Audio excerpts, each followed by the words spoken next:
नमस्कार दोस्तों, सीधी jobs and education के इस वीडियो में मैं हेमंत आपका बहुत बहुत स्वागत करता हूं।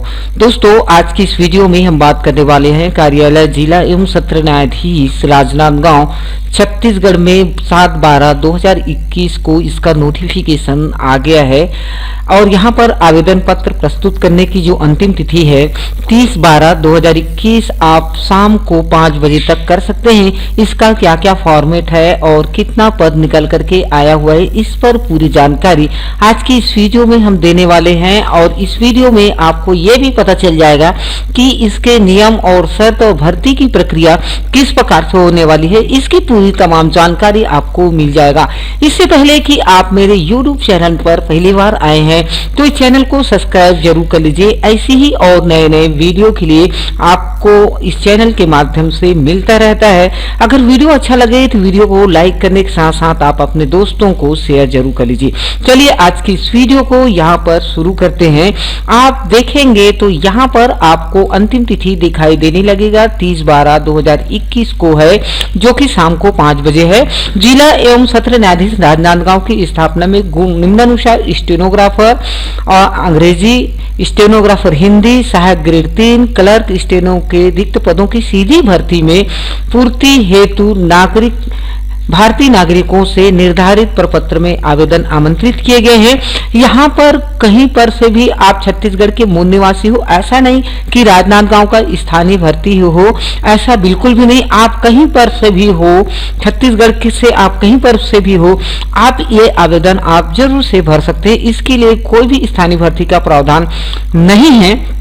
यहाँ पर एक बात और है, इस आवेदन को महिला पुरुष कोई भी आवेदन कर सकते हैं। तो चलिए हम देख लेते हैं। सबसे पहले यहाँ पर आप देखेंगे तो पद का नाम तृतीय श्रेणी है ना, यहाँ पर रिक्त पदों की संख्या और यहाँ पर आपका कैटेगरी वाइज दिया गया है, अनुसूचित जाति, जनजाति और अनपिछड़ा, और यहाँ पर आपको अनारक्षित का पद देखने को मिल जाएगा। सबसे पहले हम अगर बात करें तो स्टेनोग्राफर हिंदी के लिए कुल पदों की संख्या यहाँ पर 1 निकल कर के आया हुआ है, जो कि अनुसूचित जनजाति के लिए निकला हुआ है। उसके बाद स्टेनोग्राफर हिंदी के लिए यहाँ पर 2 पद निकला हुआ है, जो कि आप देखेंगे अन्य पिछड़ा वर्ग के लिए 1 है और दिव्यांग अनारक्षित के लिए 1 पद निकल करके आया हुआ है।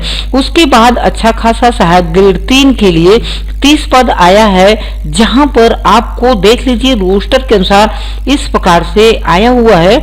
यहाँ पर फिर देख लेते हैं क्लर्क के लिए, आप देखेंगे क्लर्क स्टेनो को लिए 1 पद निकल करके आया है, जो कि आप देखेंगे महिला उम्मीदवार अनारक्षित के लिए है। इस प्रकार से कुल पदों की संख्या 34 हो जाती है। आप अगर देखना चाहते हैं तो मेरा डिस्क्रिप्शन बॉक्स में इसका लिंक, PDF का लिंक मैंने दे रखा है, आप वहां पर भी जाकर के इसको जरूर से देख लीजिए। संकेतक में जैसे आप जानते हैं मुंह का मुक्त हो जाएगा, एम मतलब महिला, वी मीन्स हो जाता है विकलांग और भूपू सैनिक मतलब होता है भूतपूर्व सैनिक। पदों की संख्या आपका बढ़ सकता है, घट सकता है, यहाँ पर कुछ नहीं कहा जा सकता है।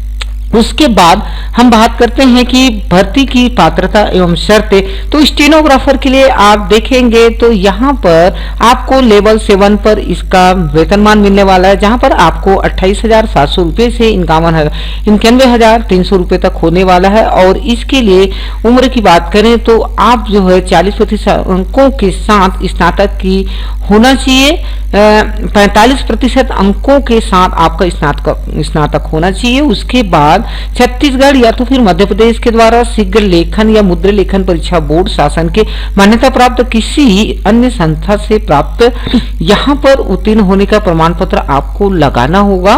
उसके बाद किसी विश्वविद्यालय का जो राज्य सरकार या केंद्र सरकार द्वारा मान्यता प्राप्त किसी संस्था से डिप्लोमा इन कंप्यूटर एप्लीकेशन अर्थात DCA होना भी जरूरी है। तो इस प्रकार देख सकते हैं। इसके बाद हम बात करते हैं स्टेनोग्राफर हिंदी के पद के लिए। आप लोग देखेंगे तो किसी भी मान्यता प्राप्त विश्वविद्यालय से अनारक्षित वर्ग के लिए न्यूनतम 45 वर्ष है और आरक्षित वर्ग के लिए न्यूनतम 40% अंकों के साथ स्नातक होना चाहिए, जो कि आपको सेम देखने को मिल जाएगा। आपका मुद्रा लेखन और शीघ्र लेखन होना जरूरी है किसी भी मान्यता प्राप्त संस्था से। उसके बाद आपके पास भी DCA होना जरूरी है। उसके बाद हम बात करते हैं सहायक ग्रेड 3 के लिए। तो सहायक ग्रेड 3 में आप देखेंगे तो सेल अमीन कापिस्ट और सहायक अभिलेखापाल, साक्ष्य लेखक, प्रोसेस राइटर निष्पादन लिपिक के पद के लिए आपको देखने को मिलेगा। इसका वेतनमान 19,500 रुपए से लेकर के 62,000 रुपए तक का होने वाला है। और यहाँ पर आप शैक्षिक योग्यता की बात करें तो अनारक्षित वर्ग के लिए 45% और आरक्षित वर्ग के लिए न्यूनतम 40% अंकों के साथ स्नातक होना भी जरूरी है। और यहाँ पर फिर से मुद्रा लेखन और शीघ्र लेखन का जो मान्यता प्राप्त बोर्ड से उसको पास करना है और आपके पास DCA का प्रमाण पत्र भी होना जरूरी है। इस प्रकार से आपको देखने को मिल जाएगा। उसके बाद स्टेनो क्लर्क के पद के लिए जहां पर एक पद आया हुआ है, सेम टू सेम सभी के लिए एक ही आपका शैक्षिक योग्यता आपको देखने को मिल जाएगा। इसके बाद हम बात करते हैं आयु सीमा एवं पात्रता की शर्तें। तो आयु सीमा जो है 1 जनवरी 2022 को 18 वर्ष से कम नहीं होना चाहिए और 30 वर्ष से अधिक नहीं हो और यहाँ पर छत्तीसगढ़ का मूल निवासी होना जरूरी है।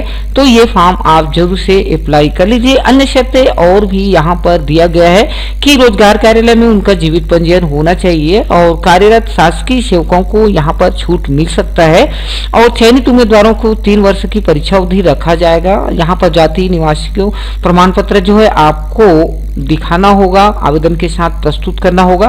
कोई भी अभ्यर्थी जिला महिला के विरुद्ध आपका यहाँ पर नियम दिया गया है कोई भी आपराधिक जो आपका थाना में या तो फिर न्यायिक प्रकरण बिल्कुल भी नहीं होना चाहिए। ऐसे व्यक्ति ही उम्मीदवार जो है यहाँ पर आवेदन कर सकते हैं। उसके बाद आवेदन पत्र का जो प्रारूप है आप इसका वेबसाइट जो मैं आपको दिखा देता हूँ, इस वेबसाइट पर भी आप अधिक से अधिक संख्या पर वहां पर जाकर के इसको देख सकते हैं। राजनांदगांव का वेबसाइट है।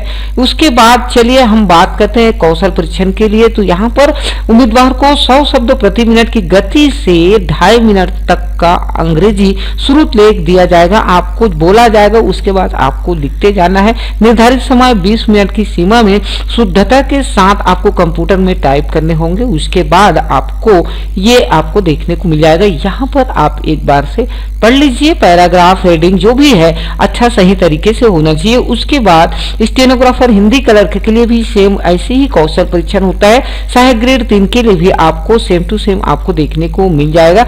चयन सूची तथा प्रतीक्षा सूची जहां पर आपको देखने को मिलेगा कि कौशल परीक्षा में प्राप्त अंकों का योग करके अंकों के आधार पर वर्गवार मेरिट सूची तैयार किया जाएगा, जिसमें से अधिकतम अंक प्राप्त करने वाले अभ्यर्थियों का मेरिट लिस्ट निकाला जाएगा, चयन सूची में नाम रखा जाएगा, वर्गवार प्रतीक्षा सूची भी तैयार किया जाएगा। तो इस प्रकार से परीक्षा जो सूची परिणाम घोषित होने की तिथि से 1 वर्ष तक प्रभावशील रहेगा। अगर मान लो कोई छोड़ देता है तो उस स्थिति में आपको वेटिंग में लिया जा सकेगा।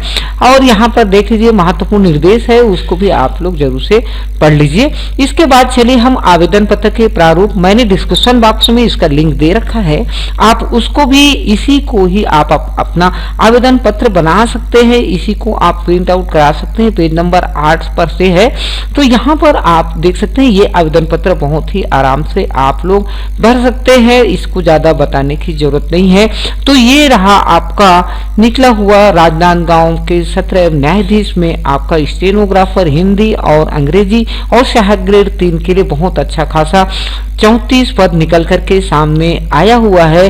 तो अगर आप भी इच्छुक है तो ये फॉर्म आपको जरूर से अप्लाई कर लेना चाहिए। अगर नहीं भरते हैं या आपके आसपास कोई पड़ोस या दीदी या भैया या फिर आपके रिलेशन में कोई होंगे तो ये वीडियो उसके पास जरूर से भेज दीजिए, क्योंकि 34 पोस्ट आया हुआ है। चलिए दोस्तों, आज की इस वीडियो में इतना ही, और किसी अच्छे कंटेंट के साथ फिर मिलेंगे। तब तक के लिए जय हिंद, वंदे मातरम।